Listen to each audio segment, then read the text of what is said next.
Seperti kita ketahui, situs makam merupakan salah satu peninggalan tertua pada masa Indonesia Islam. Demikian juga situs kompleks makam Troloyo yang berada di Desa Sentonorejo, Kecamatan Trowulan, Kabupaten Mojokerto ini. Mengapa makam Troloyo ini menarik untuk ditinjau kembali?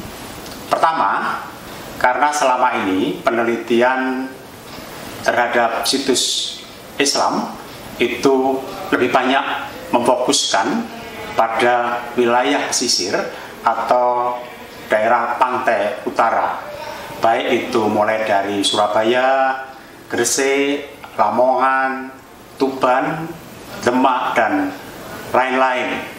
Hal ini dikarenakan karena teori tentang masuknya Islam di Indonesia cenderung menekankan kepada saluran perdagangan sebagai saluran utama, dan wilayah pesisir merupakan wilayah yang paling ramai dalam perdagangan. Sementara penelitian di pedalaman itu masih belum banyak diungkap. Yang kedua, anggapan bahwa pertumbuhan dan perkembangan agama Islam itu bersamaan dengan runtuhnya kerajaan Majapahit dan munculnya kerajaan Demak sebagai kesultanan Islam yang pertama. Nah, dengan melihat tinggalan-tinggalan yang ada di kompleks makam Troloyo, ternyata tidak kalah menarik dan bahkan menunjukkan keunikan tersendiri, di mana pada kompleks makam ini ditemukan unsur-unsur pra-Islam. Dalam hal ini adalah unsur Jawa Hindu. Dan kedua, tinggalan di makam Troloyo ini merupakan bukti bahwa di sekitar Keraton Majapahit telah terdapat pemukiman Muslim, terutama pada masa Majapahit mencapai puncak kejayaannya pada abad ke-14 Masehi.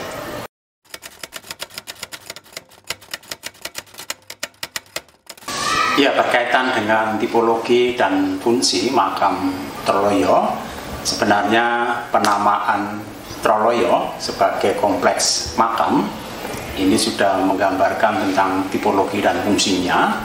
Troloyo atau Tralaya berasal dari bahasa Jawa setra dan pralaya atau loyo. Setra itu artinya adalah tanah lapang, sedangkan loyo atau praloyo itu adalah mati. Sehingga Troloyo berarti adalah tanah lapang untuk orang mati atau disebut dengan pemakaman. Dari keperbakalaan yang ditemukan di kompleks makam Troloyo, secara tipologis fenomena ini dapat disebut sebagai budaya transisi dari masa Hindu-Buddha ke masa Islam. Struktur, tata letak, arsitektur, ornamentasi, dan fungsi ini merupakan wujud kontinuitas budaya yang menggambarkan adanya toleransi dan kejeniusan lokal. Nah, pemanfaatan unsur-unsur budaya Hindu dalam makam Troloyo ini besar kemungkinan adalah untuk menjembatani agar masyarakat Majapahit yang pada waktu itu mayoritas penganut kuat agama Hindu-Buddha bisa menerima ajaran Islam tersebut, sehingga diharapkan penyebaran Islam ini menjadi lancar. Dan kelancaran ini juga dilakukan dengan cara mengislamkan para pemimpinnya terlebih dahulu, sehingga masyarakat Majapahit juga mengikuti apa yang dilakukan oleh para pemimpinnya.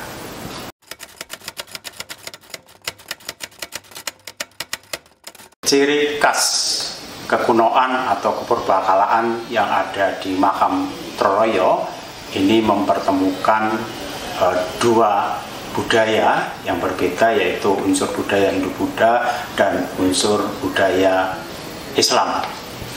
Selain kaligrafi yang berbahasa Arab dan juga angka tahun Saka yang ditulis dalam huruf Jawa kuno, kita bisa menyaksikan beberapa ornamentasi yang sering digunakan pada masa Hindu-Buddha atau dalam hal ini adalah pada masa Majapahit, yaitu antara lain adalah seperti Surya Majapahit yang ada di nisan dan juga beberapa motif flora seperti sulur-suluran serta bunga yang distilir, juga motif geometris seperti tumpal, juga segi enam serta pinggir awan serta angkefik pada bagian subbasemennya.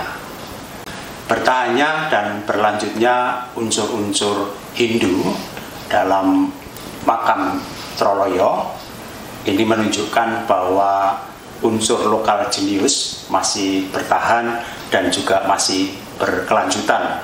Ada kontinuitas budaya.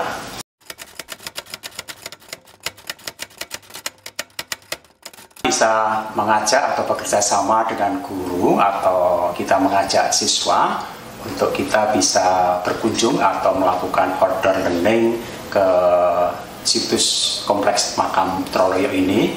Kita ajak para siswa untuk mengamati, untuk menganalisis, mendeskripsikan, menginterpretasikan, dan tentu saja historiografi, yaitu menuangkan dalam bentuk karya tulis. Para siswa akan bisa mengamati temuan-temuan yang ada di kompleks makam Troloyo ini, di mana bisa mengetahui unsur-unsur budaya pra-Islam atau Jawa Hindu, antara lain bisa dilihat nanti pada bagian cungkup, gapuro, masjid, bahkan pada tubuh makam, baik itu pada jirat atau kijing maupun pada nisan atau maesan.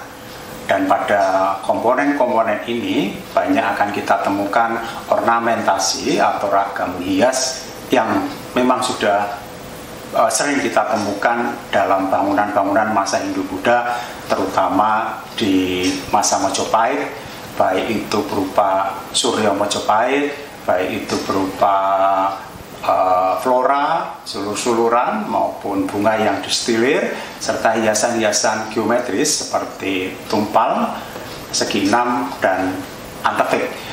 Nah, temuan-temuan inilah yang bisa dikaji oleh siswa sebagai sumber belajar untuk bisa melatih bagaimana merekonstruksi segala aspek kehidupan melalui tinggalan-tinggalan yang ada di situs kompleks makam Troloyo ini.